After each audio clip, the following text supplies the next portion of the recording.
Welcome to From Stuck to Scaled, Growth Strategies for Small and Mid-Sized Businesses, your guide to navigating growth, transformation, and success in today's ever-changing business landscape. Each week, we'll dive into proven strategies, real-world case studies, and actionable insights designed to help small and mid-sized business owners scale smart, lead stronger, and grow faster. Let's get you unstuck and on the path to sustainable, scalable success. Now your host, Julio Gonzalez. Welcome back to From Stuck to Scaled, Growth Strategies for Small and Mid-Sized Businesses. I'm your host, Julio Gonzalez, and every week we explore practical strategies, leadership insights, and real-world tools to help small and mid-sized businesses break through barriers and grow with confidence. Today we're diving into the role of government in business, whether it's licensing and permitting, opening opportunities for minorities or disadvantaged communities, or even driving innovation. Government plays a part. To enlighten us on the role of government in business, we have with us today Eugen Bold. Eugen is a husband, father, and solutions-focused leader with over 5 years of experience serving behind the scenes in Broward County government. As Director of Public Policy for Commissioner Tim Ryan, Eugen worked directly on initiatives that strengthened Broward's small business ecosystem, from securing disaster relief after the devastating 2023 floods to advancing programs that helped local entrepreneurs access funding, training, and county contracts. He has collaborated with state and federal partners to bring new resources to South Florida and cut red tape for small businesses looking to grow. Whether helping family-owned businesses navigate licensing, supporting minority-owned startups, or promoting Broward's pro-business environment abroad, Eugen has consistently delivered. He's also organized economic development events in collaboration with local chambers and regional agencies, ensuring that Broward's small businesses have a seat at the table. As the founder of his own consulting firm, Eugen understands firsthand the challenges that entrepreneurs face and what local government must do to help. Now, as candidate for Broward County Commission, Eugen is ready to be the strong, steady partner our small business community deserves. Eugen, welcome to the show. Tell us a little bit about yourself. Thank you very much, Julio. This is a great opportunity to speak to you and to your audience about some of the great programs and the great initiatives that we've developed at the county. So I'm Eugen Bold, born and raised in communist Romania. And so I've experienced the socialist economy firsthand. I remember spending time in bread lines with my mom and my father. And so I've experienced a system that really did not work well for many hundreds of millions of people around the world. And so later on in my life, I migrated to the United States. I pursued a degree in philosophy. And then from there, I jumped into something a bit more pragmatic, into an MBA, and then subsequently an MPA, a Master's in Public Administration. But that was my academic and then professional journey. Took me from academia and then into public service. I worked for Broward County government for many years as the director of programs of policy, really, and policy and community affairs for a county commissioner that, in my opinion, was very consequential for the region and for Florida. He used to be a state representative prior to becoming a county commissioner. And so I was fortunate and blessed to be able to shape a lot of the policies and the initiatives coming from the county government. That's awesome. And I know that you are big, we just got done last week, I believe it was, with a business resiliency event. You're big on, helping businesses. So what would you say is your top priority in helping businesses grow? The government plays a significant role in our lives, and it can and it should, within a capitalistic framework, play a significant role in supporting the small business ecosystem. I know when folks think of government and business, they oftentimes assume that government is always there to put their hand and tilt the balance and control and stifle growth opportunities. Well, sure. Government can, if done right, if the right policies are implemented, support growth. They can be an accelerant, a vector for small business growth, especially in an area like ours in Broward County. About 89% of all businesses are small businesses, employing 20 people or less. That means many of our neighbors and many of our fellow residents in Broward are employed or own small businesses. So in this type of an environment, the regulatory framework is very important, because over-regulating these small businesses means choking them, and that means jobs. Not supporting them, doing nothing is not a good idea, and just letting them, fend for themselves, because the government has a lot of resources that can deploy to support them. And so the third and best option is supporting small businesses. Now, the county does have programs. They have a certification program to begin with this. It's a CBE, SBE. There's a bunch of jargon being used, but essentially what it means is that you go through a fairly easy process to get certified and placed on a list. Now, there are different levels of certification at federal and state. I'm talking specifically about the county certification for small businesses, because what that does is it opens up the door for contracting opportunities. It puts you on a short list of vendors that can start bidding for various projects and various opportunities through the county. And it really does help. Now, it doesn't necessarily mean that no one else is allowed, but it really helps you in locating and bidding for a lot of these county opportunities. And let's keep in mind, Broward County also means the Port Everglades, and it also means the airport. And so water management, and there's many other opportunities. And so those would be, that would be one way that the government can play a role in helping, certify these businesses. And you almost have like some sort of a preferential relationship, and you're kind of in the know. When these things are happening. You get emails, you get connected to to fellow small business owners, and more importantly, with the source of a lot of these bids and contracts. And then another way to support small businesses are the startup support system, and the county does have multiple programs in that regard. One of them is called the Kaufman Fast Track Program, and that's essentially a 10-module course that allows young entrepreneurs or new entrepreneurs to go through this module and kind of get the requisite skills and abilities. And there's a pitch competition at the end. There's usually a monetary incentive to finalize that process, and if you win, you end up having some seed money. And then there's another category, and that is something fairly new that the county has recently initiated, and that is a micro grant program, where pretty small startups can apply and have a few $1,000s. It's not a lot, but it is in many cases enough to kind of get off the ground. Yeah, the Office of Economic and Small Business Development, Sandy McDonald's, does a great job of communicating those. I get their, I think it's weekly emails, and it lists all of those programs. It lists some of the bids that are going out. I've been seeing a lot of bids for the new hotel at the convention center. So they do a great job of communicating that, but a lot of people just don't see those. So how do we get that information out to more businesses so that others can participate in those programs? That's a great question, and as we all know, government in general is not an early adopter of technology, right? They don't necessarily try to seek the best and most efficient ways to disseminate information and to communicate.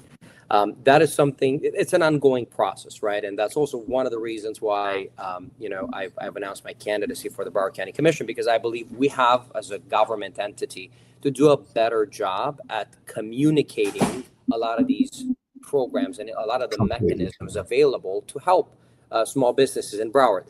And so yes, as of right now, the county does a pretty good job at putting these things out there. But let's not forget, the municipalities, the cities also have, especially the larger cities within Broward, they have their own programs and their own mechanisms and platforms to support entrepreneurs and businesses.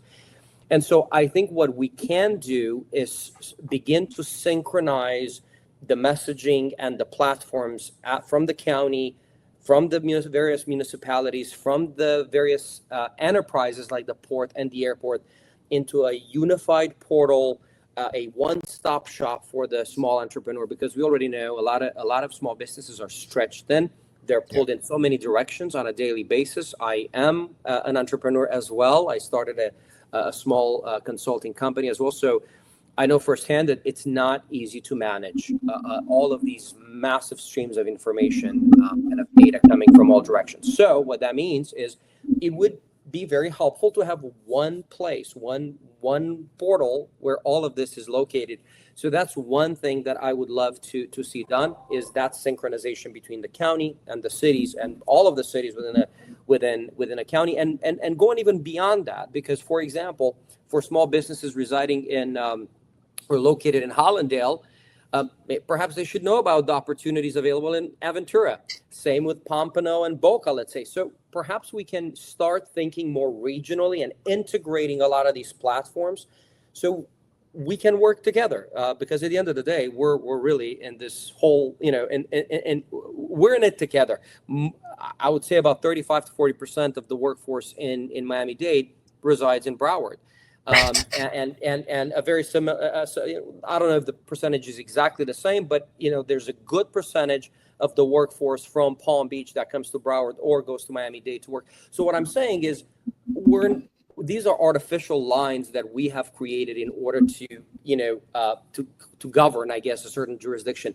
We can and we should move beyond those lines, and we should work together. Because at the end of the day, an opportunity is an opportunity, whether it's a half a mile north or a half a mile south. So we can absolutely harmonize a lot of this. You mentioned that government is slow to adopt. I spent 5 years working at Miami International Airport as a subcontractor. So I had a lot more flexibility because I wasn't part of Miami-Dade County. But I saw that my partner works for Miami-Dade County. So I've lived all of that, with him. What are your thoughts on public-private partnerships to help, the small business community? I think that's one of the greatest untapped opportunities that we have particularly in this county. I've seen a lot of counties and jurisdictions that have managed to develop a very strong partnership with the private sector. And that can yield a lot of very positive results that are mutually beneficial and that benefit fundamentally the residents of that place, right? I think Broward is doing an okay job, but I think there's a lot of opportunity to reimagine how the public and the private sector work together for the common good in mutually beneficial ways, and in ways that obviously benefit the taxpayer. Because, I'll give you an example. The port, the airport, and the convention center are adjacent to each other. There have been conversations, concerning the possibility of connecting all of these elements via a monorail, some sort of rail, light rail, for decades now. And there isn't a very good reason as to why that hasn't happened yet for 3 or 4 decades. The same conversations are happening today.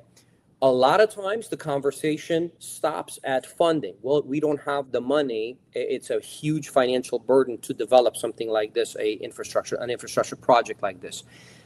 Very few times have I heard, well, how about we partner and we find creative funding mechanisms where we can partner with some private folks. They can get something out of it, whether we develop, I don't know, some sort of a commercial space around these stations, or whether we come up with a creative solution to make sure that it's worth it for them as well. But at the same time, save taxpayer money and develop these infrastructure projects that are so badly needed. And all of these things are connected, because if you develop something like that, it's not only just an economic boost for the area, it eases congestion as well, because you're not going to, have an additional maybe like 500 cars waiting in line to enter FLL to pick folks up because they're going to hop on a rail.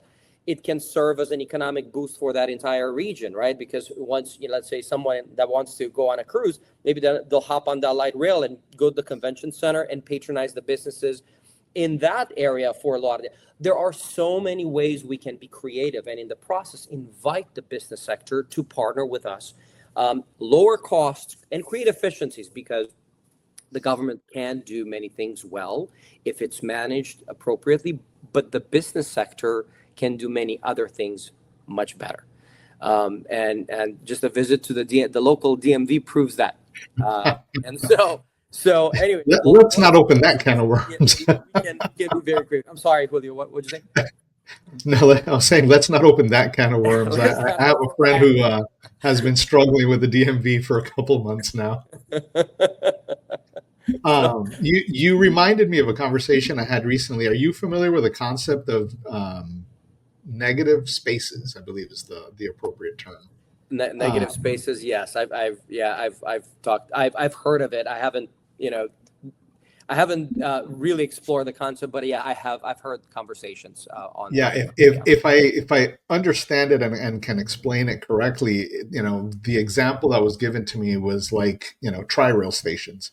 They have a single purpose. They're not used other than, for that specific purpose. Nights and weekends, they're pretty much, completely unused. So are there other uses that we can give to some of those spaces? And I think that, could be a perfect opportunity, to have those public-private partnerships to make better use of those, negative spaces that, where more people would be attracted. One of the things that Miami International Airport did, and it was purely a financial decision, but I remember seeing the plans in the mid-90s about basically turning the airport into a giant shopping mall. People buy stuff at the airport, as ridiculously as expensive as it may be, people buy stuff because they have time on their hands. And, why can't we turn, some other, public spaces into museums and co-working spaces and things like that, where the private community, contributes to their use, their payment, their access, and it expands, the usage to the community. So I think that's a great opportunity for public-private partnerships, small businesses, everybody involved. Absolutely, and we have a lot of those spaces. I mean, if you just take the assets that I just mentioned, the port and the airport, there are massive opportunities. I mean, our port has a trifecta of economic vector. So you have energy. Most of the gasoline, most of the gas in South Florida comes through our port. You have cargo, and it's a big cargo port. And then you have, of course, cruising. You have a lot of opportunity. And on the cruising element, you have folks from not just throughout the United States, but throughout the world. They fly in, and whether they want it or not, they're going to be in some of these spaces. They're going to be waiting around to board the cruise. They're going to be. So you're absolutely right. There are so many of these spaces throughout the county that can be leveraged. Our airport, it's a fairly significant transit hub in addition to, of course, Miami. The tri-rail stations. My former boss, Commissioner Tim Ryan, was the chairman. In 2024, the chairman of Tri-Rail. He was the county commissioner that was I don't want to say dispatched, but he was empowered to chair that commission as well for a year, and so I'm quite familiar with some of the dynamics there. And one thing that I recall very clearly is that they always had a financial. I don't want to say problem, but there was always the public rail does not run a profit of any kind. They don't even break even. They're always in the red. So they always need sources of funding, taxpayer sources of funding. And to an extent, there's a reason for that, because you don't want to charge $25 like Brightline does for a ticket from Palm Beach to Miami. I mean, it's designed to be accessible to everyone.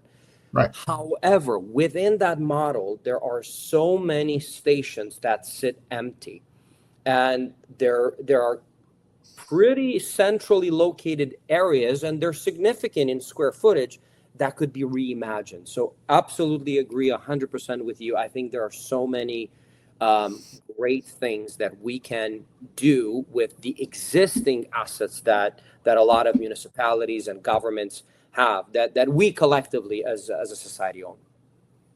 Yeah. After the show, I'm going to connect you with this gentleman who I had the conversation with around negative spaces, because, especially with you, running for the Broward County Commission, it would be a fantastic conversation for you guys to have.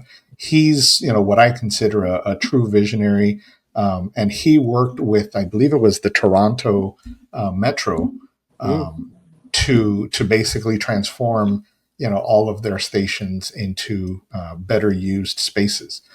So I think he'd be at least a great conversation for you to have. Absolutely. Bringing it back a little bit more towards business, talk to me about grants and programs like that are available to small businesses that we may not know about, may not know enough about. How do we get better access to those grants? Mm-hmm. Yeah. So unfortunately, and I say this with a heavy heart, the county does not do a lot of that, of grants and micro grants for small businesses. There are some municipalities within the county that do that. But the county doesn't do, in addition, or besides the one that I've mentioned, which is the micro grant program, I am not familiar with a lot of grant programs or business loan programs that could help small businesses in Broward. However, that is something that I would absolutely love to look at. Should I be fortunate enough to be elected in this position, because I believe the county, with a budget of about $8 billion, 7.5 to 8 billion, depending on the year, $1 billion.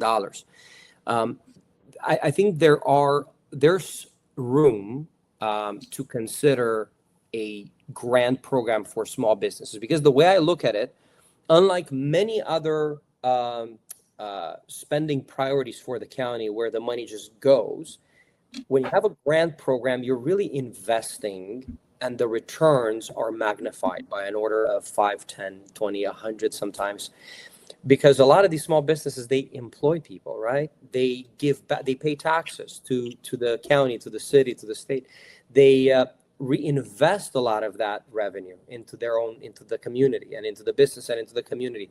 So really, what the benefits that a government reaps over the long term are significant, and for that reason, I would absolutely consider looking at a more robust grant program for small businesses that is synchronized with municipalities. So that way, if there's, let's say, a grant program in Hollywood or Fort Lauderdale or whatever you may live in Broward County, perhaps we can look at ways the county and the city can work together to develop one of these funding mechanisms, and also provide assistance to entrepreneurs to access perhaps the state or even federal SBE type grants that may be available.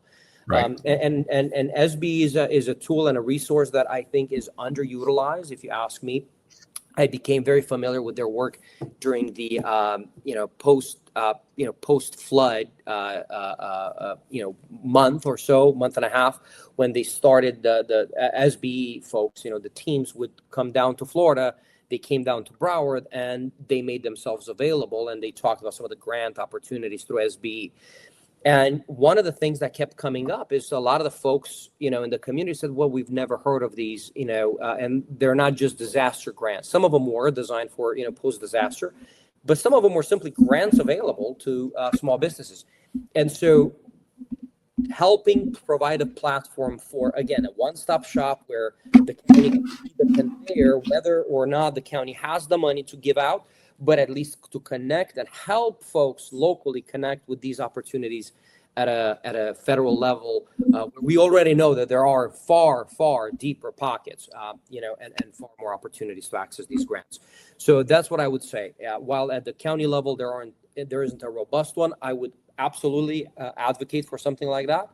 And secondly, I would like to assist and provide the platform for local folks to access federal resources. Talk to me a little bit about, and this is kind of, part of the whole public-private partnership, but, as you know, I'm heavily invested in the Hollywood Chamber of Commerce. I recently joined Weston and Pembroke Pines. Chambers of commerce have lost a lot of their glory. In the past, it was like, a proud, thing to be able to claim that you were part of the Chamber of Commerce. And chambers of commerce have lost membership dramatically, across all chambers of commerce. Do chambers of commerce still have a place in business in that public-private partnership, and how could they help small and mid-sized businesses? Yeah, absolutely. I think they can play a crucial role in connecting the dots, because they sit at the confluence of various universes, let's say various streams of information and various ecosystems, right? So you have the small business ecosystem, you have the medium and the larger businesses that are oftentimes part of these chambers. You have the elected body of a municipality and sometimes of a county, of a region, that are part of these chambers. You have various other nonprofits and social services elements that are part of these chambers. So you really have multiple worlds in one. And the connectivity and the interdependency that can, the synergy that can be created in these spaces can be incredibly helpful for everybody, for everyone involved. Because if you're a politician, you need to pay attention and to listen to what the small business ecosystem is telling you. And instead of going, you could, and you should, I think politicians should spend more time on the road and knocking at various businesses and asking them how they're doing. But the cheat code is just go to one of these small, one of these chamber meetings, because you'll find at least 20 or 30 entrepreneurs, and they'll give you a pretty good, I don't want to say temperature check, vibe check, they'll tell you exactly what the hurdles are, what the problems are, whether it's regulatory, whether, efficiency, whether it's permitting. That's a big thing, and people don't talk about it enough, if you ask me. I mean, I've talked to so many small businesses, and they're like, well, why does it take 4 months for me to get something that normally should be approved in about 20 minutes? Like, it shouldn't take that long, because that, I'm talking about the capital. Now I have to pay interest on the capital.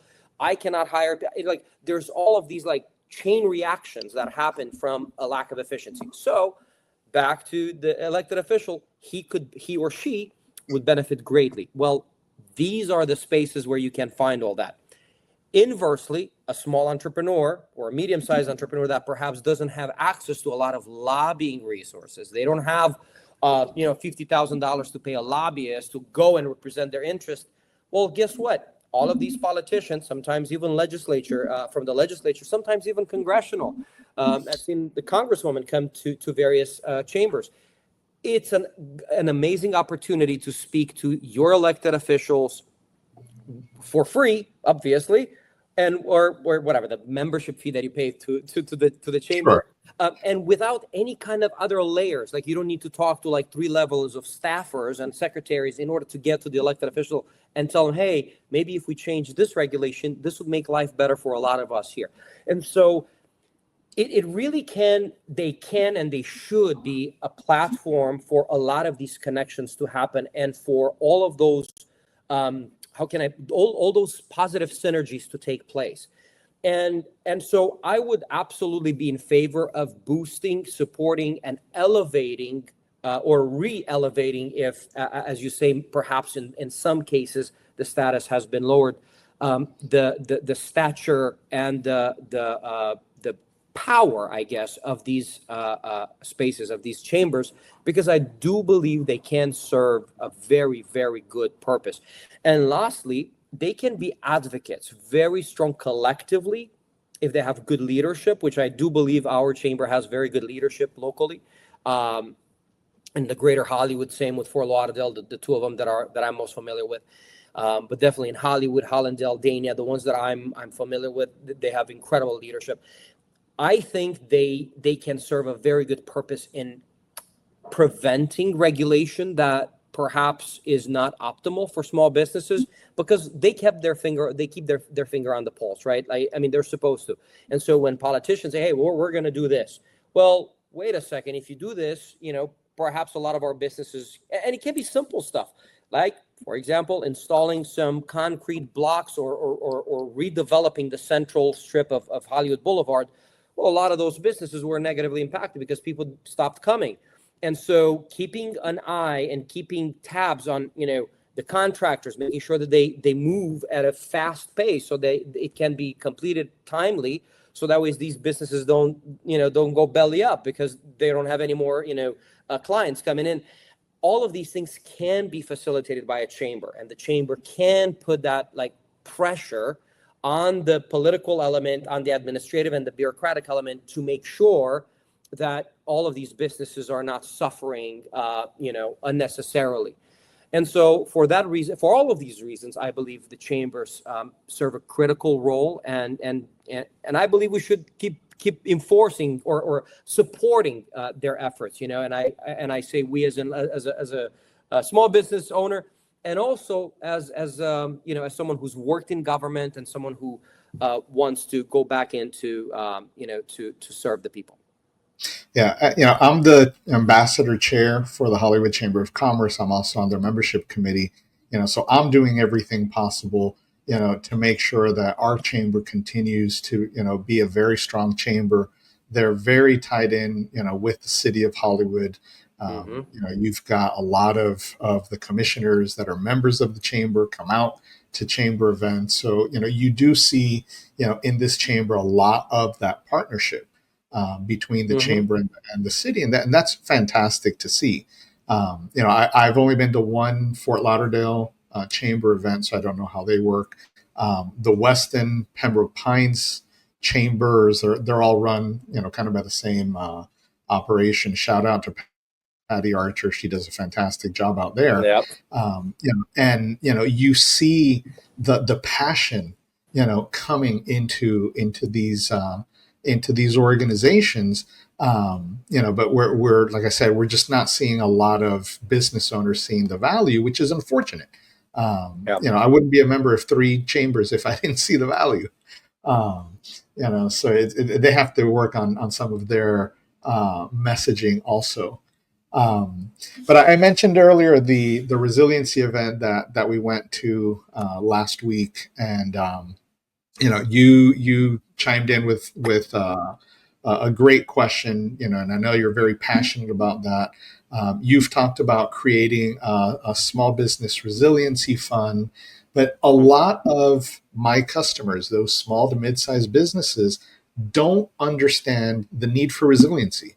They're thinking hurricanes, and hurricanes are just one aspect of resiliency. If you were talking to a small business owner, what would you tell them about resiliency? Yeah. Well, resiliency is it is a big word, and I think one of the jobs that people like myself and other people in these public spaces who have worked in government or who work in government, one of the jobs that we have is to kind of break down a lot of these amorphous and opaque concepts, because it takes sometimes, exposure to a lot of these concepts and seeing them operationalized, to fully understand the dimension and the breadth of the term. And it took me a while. I mean, and I'm still learning. That's the thing. I'm still learning what resiliency means. I don't think I've fully grasped the entire concept. However, there are some things that I think are very relevant, and can be very simple to, to talk about. And one is economics. If we do not invest in making sure that South Florida in general becomes a resilience-focused area, we're going to see very negative economic consequences, meaning that it's going to be more and more expensive to live here and to do business here. Capital will start assessing risk pertaining to, resiliency, involving resiliency, and they will start looking at other markets that are more resilient. And so these are the negative impacts. And what that means is when you don't have capital being pumped into an area, where you have capital fleeing, as of right now, what we've seen is the opposite, right? We saw a lot of capital coming in to Miami, to Broward, to Miami more so than Miami, than Broward, than Palm Beach during the pandemic. However, capital moves fast. A lot of this capital is the IT economy, the technology economy, right? The finance, the folks that can just wrap up their laptop and, go to Chicago next day if things don't go well. So it's not a whole lot of physical investment other than real estate. And so we've benefited from this inflow. However, if, for example, over the next 20, 30 years, the severity of climate change and climate impacts is going to increase, which we believe it will, based on a lot of studies, and this is non-political. These are statements coming from Broward County government and the scientists that work there. They've looked at these things, and in conjunction with federal and state level folks that are apolitical, they all concluded things are going to get worse. They're not going to get better, and we see that with flooding. I mean, the 1,000-year flood that completely froze our airport for a couple of days. That's not something that any of us expected, but it happened, and more of that will likely happen. Well, resiliency means making sure that we're not going to suffer as bad and as we suffered then, should that type of a flood come back. That means making sure that all of the infrastructure and the logistics and all of that are redesigned in such a way where no matter how much water we get, absent a Noah's flood, but no matter how much water we get, we can still be operational. At the city level, that means a lot of the arteries that connect us and allow us to move about the county should be resilient. We should be built at standards that are resilient. So I'll give you an example. I was in Broward County government. I was in my office when I started seeing Broward Boulevard look like a river, like the canal, as opposed to a road and cars floating. Well, all the adjacent businesses were flooded. Well, if we were to have, for example, a much better performing pump system, and if all of the build standards were higher, and if we had more green space so that a lot of the water would drain, and just to keep investing in that infrastructure that is oftentimes not a sexy concept. I mean, a lot of politicians, I see them, they like to cut ribbons when there's something really sexy.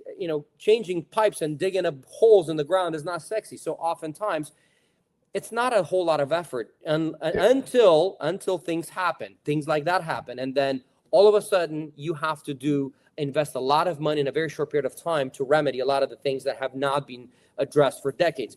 So what I'm trying to say is that whether we want it or not, these things are going to affect us, and they're going to affect us at the grassroots level, at the individual level, at the family level, at the small business level, because we all depend on, on a road to go up, left and right. We all suffer if our property or business, whether it's business or personal, gets flooded. We all suffer if, for example, I live on Hollywood Beach. If the infrastructure designed by the Florida Department of Transportation is not done in a way that can flood and prevent backflow flooding, which happens a lot on the beach, a lot of the water from the canal, when you have king tide, comes back into the system, flooding the road. So it's not even the rainfall; it's water that comes through the system backwards. Sunny day flooding. There you go. So all of these things may seem like, not necessarily pertaining individually to a small business, but they do, because when you have all this constant flood, people are going to say, you know what, we're not probably going to go and spend time on vacation down there because if it's I don't want to deal with flooding, or I'm not going to move there, or I'm not going to move my business there. So the chain effect of a lack of investment and of addressing these types of issues can have real medium and long-term consequences for a lot of our businesses, for a lot of our economic dynamic locally. And so for that reason, I think resiliency when it comes to the environmental resilience, is something that we all should care about. We should push our elected officials to care about. And then, of course, as you mentioned, there are many other types of resiliencies that can be addressed at a small business level. But this is one thing that, when it comes to environmental resiliency, is something that an investment, the correlated investment in infrastructure, that is something that should be taken very seriously, because I think our collective future down here depends on it. I'd be remiss if I didn't touch on the influx of capital. You mentioned more so the individuals that moved down during COVID and the impact to the real estate market.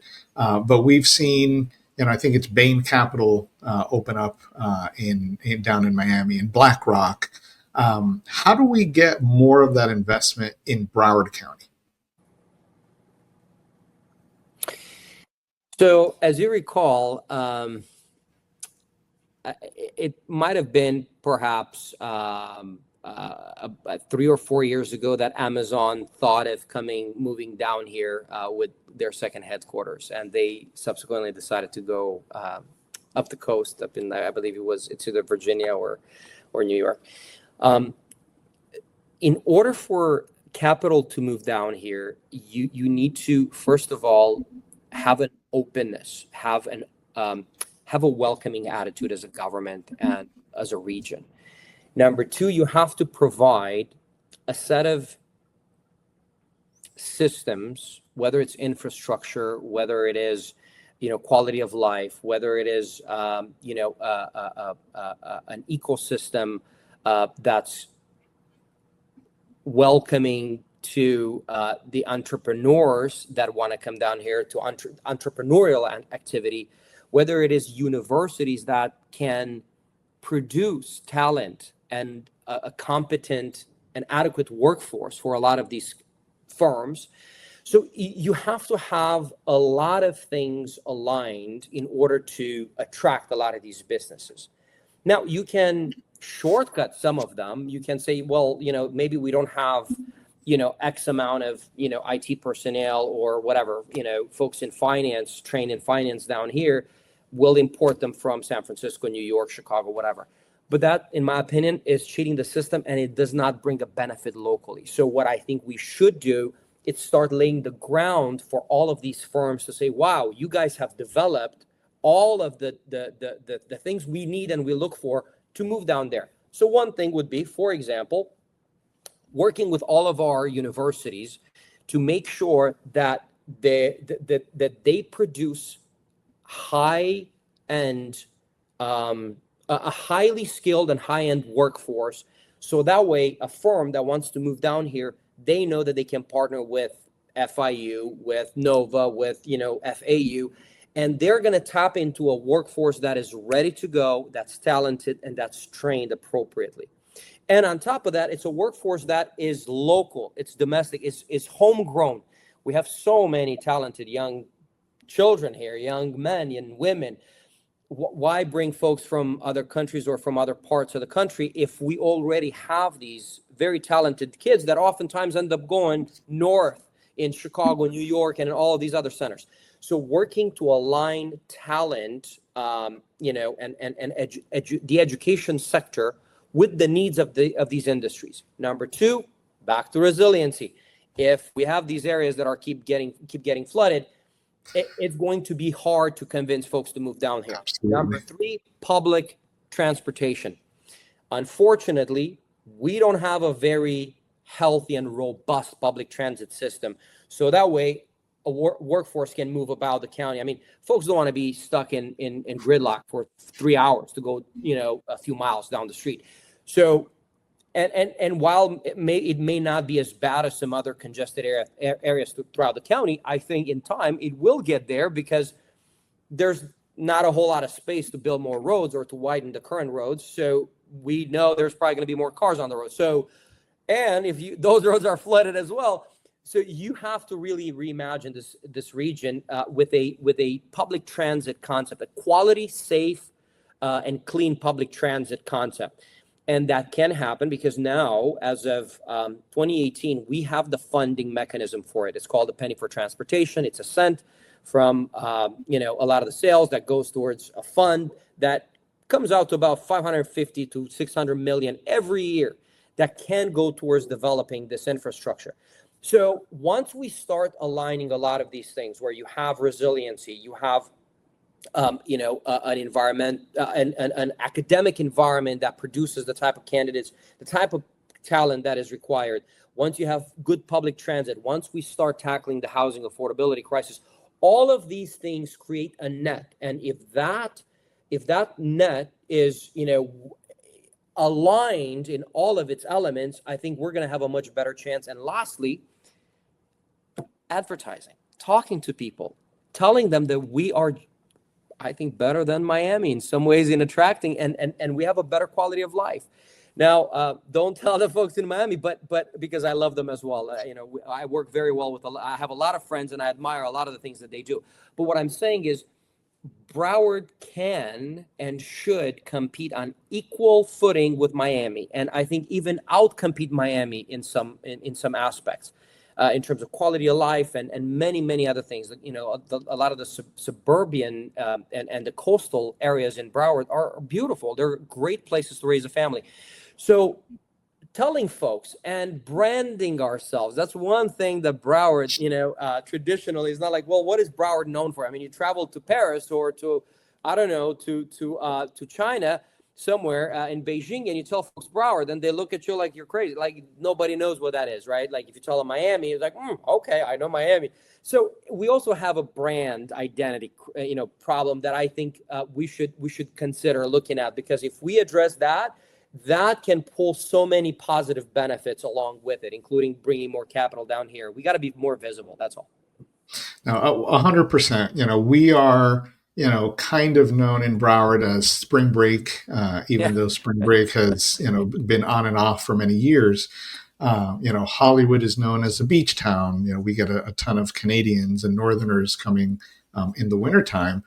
We need to be known as, perhaps a technology hub, a service hub, an innovation hub, to attract those large businesses, because with each large business that comes online, it opens that many more opportunities for the small businesses, because the large businesses need ancillary services, they need consulting services, and everything that goes downstream. So the more large business we have, the better business climate for those smaller and mid-sized businesses. So we definitely need to do a better job attracting those to Broward County. And with that, I'll turn to your campaign. What are you campaigning on?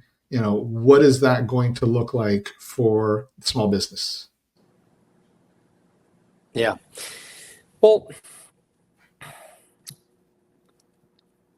as someone who is a small business owner and also as someone who has worked in government, I've seen both, and I've lived, and I am living both of these identities. They're both part of who I am. What I have seen is that, unfortunately, at times, government is unable and sometimes unwilling to hear the pain that comes from many of our small businesses, particularly those that are mom and pop stores, less than 10, 15, 20 employees. And it frustrated me to no end to see that there are two languages, the bureaucratic language spoken at the county and the entrepreneur language, and the entrepreneur experience.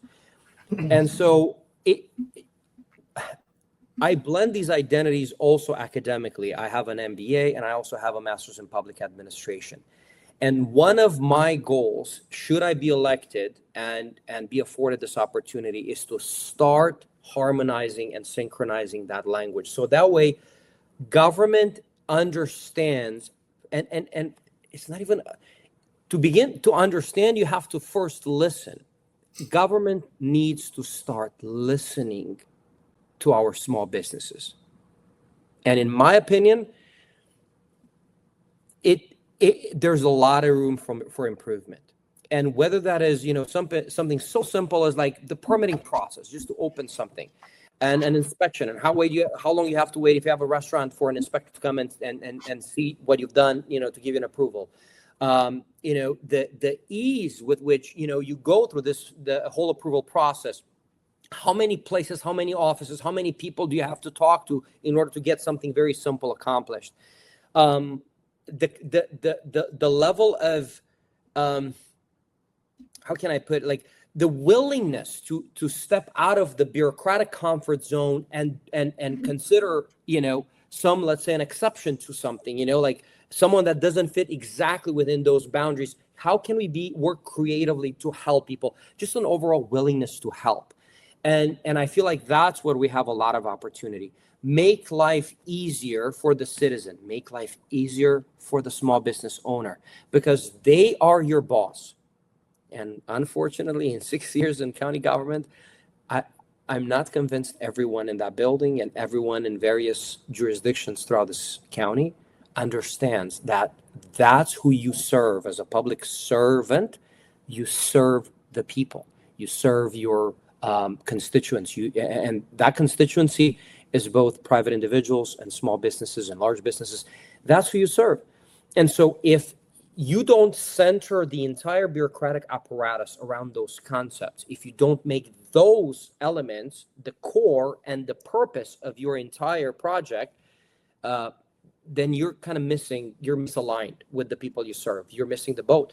And I feel like from a technology perspective, like making sure we have the technology, so that we can serve people. For example, how long does it take to, fill out an application to get something done? Do I still have to do pen and paper? Is it still PDF? Or is it, something as simple as filling out a form online, submitting it and getting it reviewed?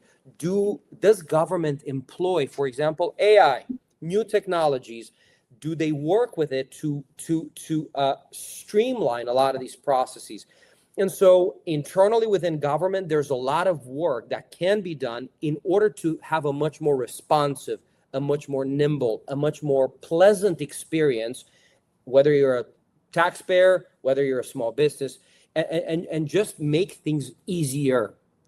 So it's not a headache. Oh my God, I have to deal with government again, and it's a pain. That should turn into a more like, oh, that was a great experience. That was quick. I got what I needed, and the law is being followed. The permit is being issued, without any problems. But it's not a painful experience, frustrating experience, and it's not an experience that costs money, especially for a small business. And that's where time is of the essence. And so, shrinking those timelines, in every way we can, and especially if you're a business that has to deal with the municipality, with the county, and with the state, making sure that there are whereas like the person in City Hall here, they're like, well, for that you got to go there. Well, guess what? Well, maybe the county and the city can talk to each other, and they can create one office where 2 staff members from each entity are present, and then you can do both things at the same time. So what a concept. So many opportunities, Julio, so many opportunities, and I think we can do much better. And that's one of the reasons why I'm doing this, because I am a hybrid, right?